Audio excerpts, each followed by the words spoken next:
El comisionado de Asuntos Forestales había venido a la chacra a avisarle a Zico que había un ejército de hormigas que venía destruyendo la selva y que iba a ir directamente a su plantación en las próximas horas. Trataba de convencerlo de que tenía que irse de ahí. Tanto él como su gente debían irse, abandonarlo todo, porque estas hormigas asesinas eran el mismo diablo, cada una de ellas, salidas de lo más profundo del infierno. Arrasaban con todo, con plantas, con sembríos, con animales. Incluso los más feroces les tenían miedo, porque era una mancha inmensa, un ejército, una situación que ahí en Brasil, en el Mato Grosso, se conocía desde siempre.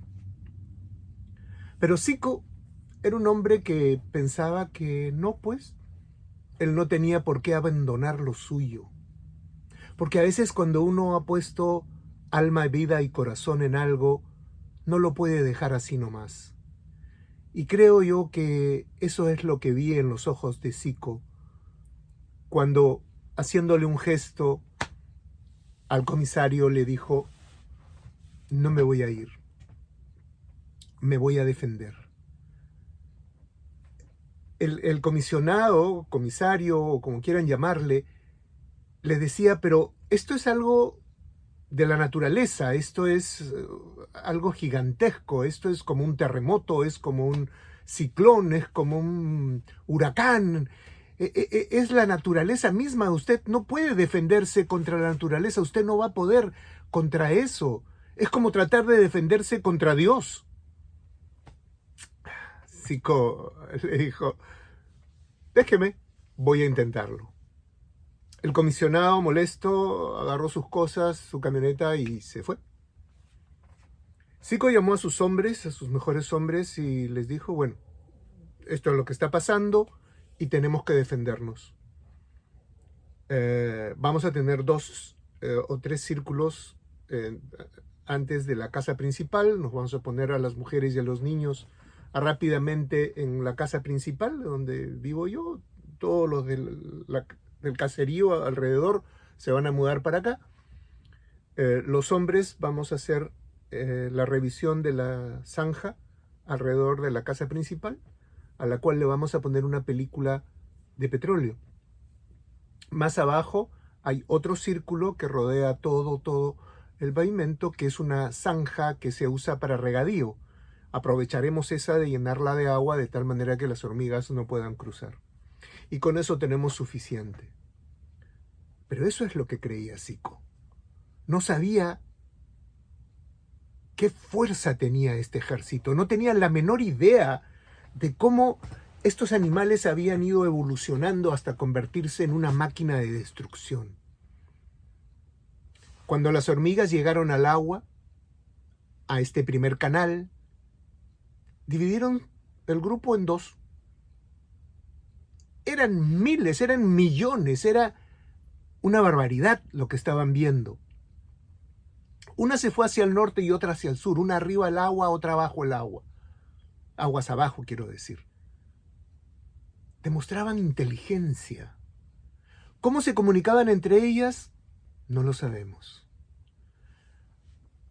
Apenas se dieron cuenta de que no había forma o pase de esta primera zanja de agua, pues bien, comenzaron a construirla. Primero pusieron unas hojas y sobre las hojas se fueron corriendo hacia una esquina y bueno, ya tenían un caminito por el cual podían pasar. Los obreros de la chacra comenzaron con palos a moverlas y les desbarataron las hojas, pero ya habían demostrado su inteligencia y su capacidad de reunión. ¿Qué más podían hacer? Bueno, no podían hacer nada con hojas, comenzaron a mover piedrecitas pequeñas. Unas las pasaban encima de las otras y comenzaron a llenar un pedazo para hacer un puente. Obviamente ellos con palos trataron de sacarlas y entre el agua y la cantidad de piedras que necesitaban, pues se dieron cuenta que era un trabajo que no les iba a resultar. Entonces trajeron lianas. Lianas son esas sogas largas que en las películas de Tarzán se ve que él se cuelga. Bueno, trajeron de esas, mucho más pequeñas, pero largas. Y simplemente las fueron pasando de cabeza en cabeza hasta formar sus puentes. Y ahí sí comenzaron a pasar, porque ya no era una o dos, eran 20 o 30 a la vez.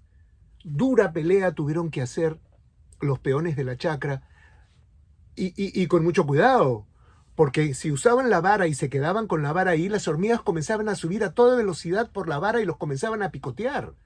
Era realmente impresionante. Era un ataque silencioso, no había bulla, pero había muerte. Uno de los hombres se resbaló y cayó al otro lado, y las hormigas se le abalanzaron encima. No quiero abundar en la descripción de esa muerte, pero fue terrible. Y eso lo había visto Zico. Y sin embargo, a una determinada hora, pararon el ataque. Algunas de ellas retrocedieron, otras se quedaron en el lugar, y Zico reunió nuevamente a su gente y les habló. Les dijo, miren, acá tenemos un problema muy grande, estas no van a parar con esto. Miren la destrucción que han hecho a la chacra. No ha quedado nada del cultivo. Lo han destruido todo. Nunca supieron si se lo habían comido o sencillamente lo habían despedazado. Era como una psicosis entre las hormigas. Destruir, destruir, destruir. Los peones celebraron y dijeron, bueno, ya se fueron, ya no van a regresar. Pero Zico sabía que iban a regresar. No solo lo intuía, lo sabía profundamente. A la mañana siguiente, mientras con gran pena pensaba, ¿cómo voy a resembrar toda esta chacra? ¿Cómo voy a hacer para que esto vuelva a producirme? Y en esa angustia vio venir directamente hacia él, como si fuera realmente un tubo vivo que venía caminando directamente hacia donde él estaba. Le gritó a su gente, es momento de prender el fuego. Y efectivamente, prendieron el segundo anillo. Ese de la zanja que les dije que habían llenado con petróleo, bueno, pum, lo prendieron. ¿El fuego detuvo a las hormigas? No. Las que venían atrás comenzaron a empujar a las de adelante para tratar de formar un canal.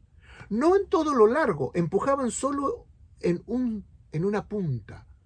Como si todas se hubieran puesto de acuerdo para que por ahí, a morir, a chancarse, y a caminar por encima de ellas. Zico se asustó y dijo, bueno, esta es la última, acá tengo que hacer algo total. Se fue a buscar al médico brujo, al chamán, al curandero de los peones, porque acuérdense que estábamos en el Mato Grosso, en la selva tremenda de Brasil, y el hombre lo cubrió de aloe, le puso la goma que queda, y le dio una medicina, un antídoto. Zico saltó el fuego. No era muy alto, era para las hormigas. Lo saltó y fue corriendo hasta que llegó a la presa, a la represa, con el cual regaban ellos. Se acercó a ella y buscó la piedra fundamental. Es una piedra que se utiliza mucho en las represas, por si acaso hay una emergencia y que el agua no rompa la estructura. Hay una que se saca desde abajo y bota todo el agua y deja pasar el río como si no hubiera represa. Y eso fue lo que hizo Zico. La retiró. En el esfuerzo de retirarla, las hormigas ya las tenía encima y lo comenzaron a morder por debajo de la ropa, metidas por todos lados. Ya no tenía tiempo. Empezó a correr y a sentir que se estaba muriendo, porque el dolor era intenso. Una cosa es una picadura, una o dos o tres, pero cientos de ellas en las partes más sensibles de tu cuerpo, eso es tremendo. Zico regresó corriendo a donde podía estar a salvo con el agua que venía detrás de él, porque al haber abierto la represa, el río venía con toda su fuerza y venía barriendo también al ejército de hormigas, a las marabuntas. Con el último esfuerzo saltó al otro lado del anillo de fuego. Sus hombres se le tiraron encima y lo desnudaron inmediatamente, tratando de limpiarle a toda prisa las hormigas que tenía incrustadas ya, que lo habían mordido por todos lados. Y lo llevaron dentro de su casa a su camastro, donde el médico brujo le comenzó a aplicar otra vez aloe y otra vez algunas hierbas curativas y otras que le impidieron que siguiera sintiendo dolor. Había que esperar, y esperaron. Esperaron pacientemente, hasta que en un momento Zico abrió los ojos y les dijo: ¿vieron? La inteligencia venció a la naturaleza. No pudieron con nosotros. Por eso nosotros somos los hombres, reyes de la creación. Y nuestras mujeres son las que hacen posible que esto exista. Hasta la próxima semana.